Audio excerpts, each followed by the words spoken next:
नमस्कार दोस्तों। देखो, अभी कोई भी बता नहीं सकता कि मार्केट के अंदर होने क्या वाला है, क्योंकि एक न्यूज़ मार्केट को 5%, 6%, 7% ऊपर सिर्फ एक हफ्ते में पहुंचा देती है, और दूसरी तरफ एक दिन के अंदर 2% का ड्रॉप आ जाता है। पूरी मार्केट 7% तक एक वीक के अंदर चली जाती है। तो यहाँ पे बहुत सारे चांसेस बनते हैं। देखो, एसआईपी तो होनी चाहिए। यहाँ पे आपकी एक फिक्स एसआईपी जितनी आप कर पाओ, 10, 12, 15 हज़ार, क्योंकि जो आपको एनएवी यहाँ मिल जाएगी ना, वो नहीं मिलने वाली दोबारा।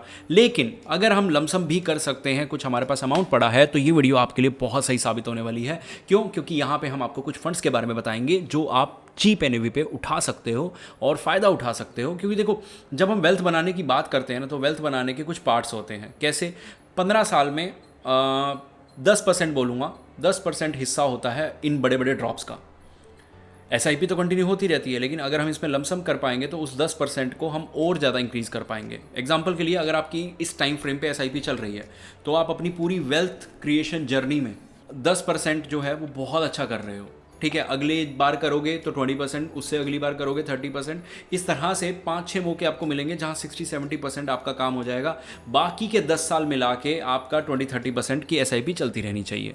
लेकिन इन बिटवीन अगर आप लमसम करते हैं, तो जो 10% हम यहाँ पे कर रहे हैं, तो उसको हम बूस्ट कर सकते हैं। अगर कंफ्यूज हो गए तो कोई दिक्कत नहीं है, फंड के नाम जानो।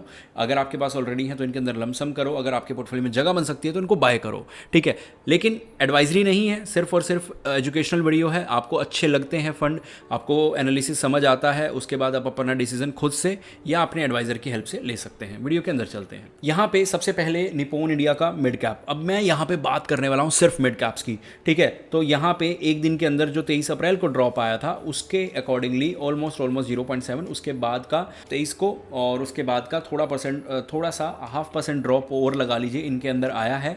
तो यहाँ पे आपको अभी के लिए ये थोड़ा सा एक्सपेंसिव साइड पे ज़रूर है, लेकिन यहाँ पे ये जो ड्रॉप आया है, ये कितना ज़्यादा बड़ा होगा इसको कुछ नहीं कह सकते। तो यहाँ पे अभी हमें 1-2% का ड्रॉप देखने को मिला है रीसेंट टाइम में। तो इन ड्रॉप्स पे देख सकते हैं आप, जो फंड क्वालिटी है, जो फंड लगातार चलते हुए आए हैं। अगर आपके पास निप्पॉन है मिड कैप कैटेगरी में, अगर आपके पास आईसीआईसी है, तो इनको आप बाय कर सकते हैं। फ़िलहाल के लिए आप ये भी कर सकते हैं कि अगर आप एसआईपी स्टार्ट कर रहे हैं, देखो जिनका पुराना पोर्टफोलियो चल रहा है मत छेड़ो, लेकिन अगर आप एसआईपी स्टार्ट कर रहे हैं तो सुपर एग्रेसिव स्टाइल में आप स्टार्ट कर सकते हैं। ठीक है, वो स्टाइल क्या है उसके बारे में थोड़ा सा मैं डिस्कस करूंगा। एचएसबीसी मिड कैप की बात करें तो इसके अंदर लमसम मत करना। मेरे बहुत क्लाइंट्स के पास है, तो मैं उसमें मिड कैप में एचएसबीसी में ज़्यादा इन्वेस्टमेंट नहीं करवा रहा। जहाँ मजबूरी में करवानी पड़ जाए वो करवा देते हैं, लेकिन यहाँ पे इसके अंदर ड्रॉप बहुत कम आ रहे हैं। ये यहाँ से इस डेट से लेकर अभी पिछले 10-15 दिनों में इसमें कोई बड़ा ड्रॉप देखने को मिला ही नहीं है।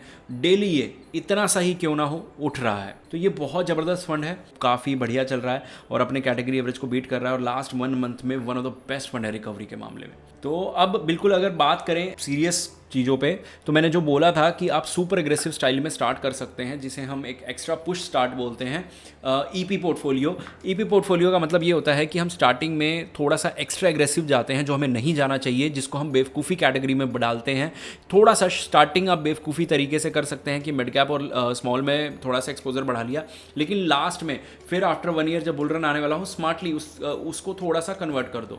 ठीक है, अब इसका फ़ायदा क्या है? अगर आप ये ईपी पोर्टफोलियो स्टार्ट करना चाहते हैं तो इस नंबर पे आप सिर्फ और सिर्फ एक मैसेज डाल दीजिए, अपना एसआईपी अमाउंट और ईपी पोर्टफोलियो लिख के भेज दीजिए, और हम आपको कॉल करेंगे और समझाएंगे कि अगर आप हमारे थ्रू स्टार्ट करते हैं तो ये ईपी पोर्टफोलियो किस तरह से आपको आगे आने वाले समय में बहुत अच्छे से पुश कर सकता है। और जो वेल्थ आपकी 10 साल में बन रही थी वो 7 साल में, 8 साल में बन सकती है, जो 15 में बन रही थी वो 12 में बन सकती है, या फिर अगर हम टाइम सेम रखें तो 15 साल में जो आप 1 करोड़ बना रहे थे उस पर आप 1.25 करोड़ बना पाओगे।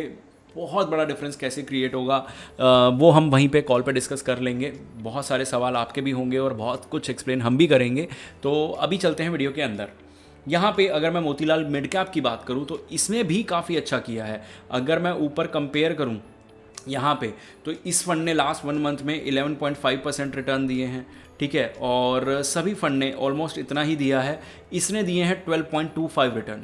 अगर देखा जाए एडल्विस से भी बेटर है, ठीक है। हमने हर सेकंड फंड का रिटर्न्स आपको यहाँ पे बताया है, कैटेगरी एवरेज को बीट करा है काफ़ी समय बाद। इस समय पे जब एक महीने के अंदर मार्केट ने 10% रिटर्न दे दिया मिड कैप कैटेगरी में, वहाँ पे ये 12% रिटर्न दे रहा है। ये उन लोगों के लिए मैं बताना चाहता हूँ जो लोग जल्दबाजी में डिसीजन लेते हैं और बोलते हैं कि हमें निकलना है ऐसे फंड से। आज के टाइम पे फिर से वही सिचुएशन है, 60-70% फंड अपने कैटेगरी एवरेज को बीट नहीं कर पा रहे। और इस सिचुएशन में अगर कोई, देखो फंड आपका भी गिरा, मेरा भी गिरा, पोर्टफोलियो सबके गिरे, लेकिन रिकवरी के टाइम पे मेरे पास रिकवरी 12% की है, आपके पास 9% की है, तो फ़ायदा क्या हुआ? समझ गए? ऑब्वियस सी बात है कि अगर सिर्फ एक पूरे पर्टिकुलर एक फंड को कंपेयर करेंगे तो शायद अभी भी मैं ही पीछे रहूँगा। क्यों? मेरा फंड 5% एक्स्ट्रा गिरा भी था। तो जब तक ये आपसे 5% बेटर कम कर नहीं देता, तब तक मैं नहीं बोल सकता कि मेरे फंड ने बेटर किया। और ये करेगा, जिस दिन लगेगा नहीं करेगा, मैं आपको वीडियो बनाऊंगा, तब एग्जिट कर लेना। लेकिन अभी तो फ़ायदा उठाओ ना यार, इसके अंदर पैसा डाल सकते हो, थोड़ा बहुत डाल दो, बेशक ज़्यादा नहीं, अपने पोर्टफोलियो का 10-15% ही डालना, क्योंकि अभी बहुत ज़्यादा वॉलेटाइल चल रहा है। मैं बिल्कुल एक फ़ैन बॉय की तरह बात नहीं करूँगा कि हम इस फंड के दीवाने हो गए और हमें बाय करना ही करना है, लेकिन थोड़ा सा सेंसिबल तरीके से चलें तो 10% इस फंड में अभी भी डाला जा सकता है।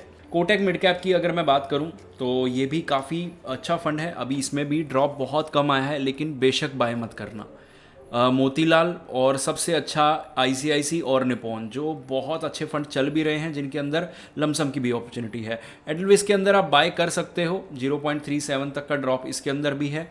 लेकिन एक जो एचएसबीसी है जो टॉप के फंड्स में आता है, मुझे नहीं लगता इतना ज़रूरी है उसके अंदर डालना। और दूसरा कोटक मिड कैप के अंदर। लेकिन स्टिल अगर आपके पास और कोई ऑप्शन नहीं है तो अपने पास, आपके पास जो भी मिड कैप है उसमें पैसा डाल दीजिए। और अगर आपके पास कोई ऐसा मिड कैप है जिसका कैटेगरी एवरेज बहुत ख़राब है, तो प्लीज़ मुझे ये बताइएगा कि आपके पास कौन सा मिड कैप है, ताकि हम उसको ये आपको बता सकें कि आप उसको रिप्लेस करना चाहिए या नहीं।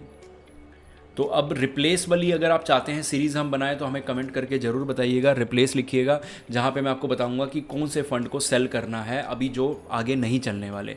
मिड कैप कैटेगरी में देखना है तो मिड कैप में, स्मॉल में देखना है स्मॉल में, दोनों में देखना है दोनों में, लेकिन कमेंट करके ज़रूर बताइएगा। मिलते हैं अगली वीडियो में।